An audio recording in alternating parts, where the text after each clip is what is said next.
Hello mga ka-foodies! Good evening! For tonight's video is magluluto tayo na kinamatisang isda. Ito po yung version ng aking pagluluto. Sana'y sundan nyo po ang video na ito.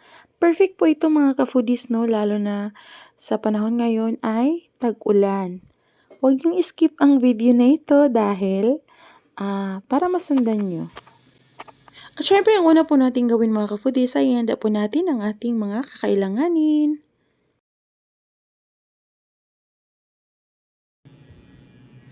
Isda, saging na saba, kamatis, dahunan, pichay na Tagalog, okra, siling haba, sibuyas, luya, at syempre ang ating bawang. Simulan na ang pagluluto! At ayun mga ka-foodies, dito lang muna ako magluluto ngayon dahil wala pa kaming gasol. At syempre, iuna na natin ang ating mantika dahil mainit na ang ating lulutuan. At ilagay na natin ang ating bawang. Una natin igisa at sunod ang luya. At syempre, ang ating sibuyas. At isunod na din natin ang ating kamatis. At ayun mga ka-foodies, patuloy lang po tayo sa ating paghalo-halo. Kaya ang simulan natin na yung ating kamatis ay magiging lumat ng kulay niya, magiging vibrant na siya. Yan, pangbango na natin luya. Mabas na po ang kulay ng ating kamatis.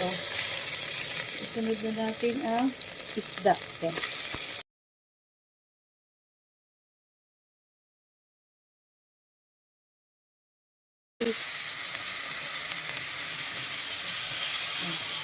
Yan, tapos. Lagyan natin ng tubig. Natin, saba. Sabi natin sa magtitimpla na tayo mga ka-foodies. No? Isang kutsara at kalahati ang ating asin. Siyempre, 2 teaspoon ng ating magic syrup. Pepper. At maglagay lang din po tayo ng isang kutsarang ketchup mga ka-foodies pang dagdag ng kulay. At syempre naglagay din po ako dito ng tanglad. Papatapos na po yung luto sa ko pa po inilagay.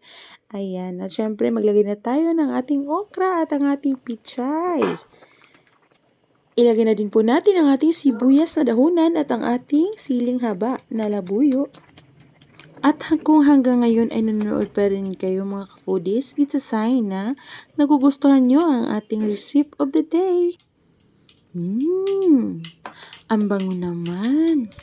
Parang nakaka-relax yung luya at saka yung tanglad.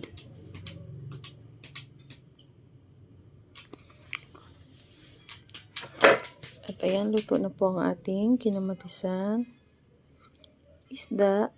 Ayan. Napakasarap nito mga ka-foodies. Tayo po ay mag-plating na. Nalagay na po tayo. So wala nang patumpik-tumpik pa mga ka-foodies. Gawin mo na ito. Iluto mo na ito. Ang ganitong version. At kung magluluto kayo ng ganitong version mga ka-foodies, make sure na mi-mention nyo po ako. At agad-agad magko-comment ako sa inyong video. At ayan, ihanda nyo na ang inyong bahaw dahil kakain na tayo mga ka-foodies. At papakainin ko na rin si baby. Ayan, di napigilan ni baby. Kumuha talaga siya. At ayan mga ka-foodies, sana nagustuhan nyo ang ating for today's video. For more cooking tips and tutorials, please follow for more. God bless and bye-bye till my next vlog.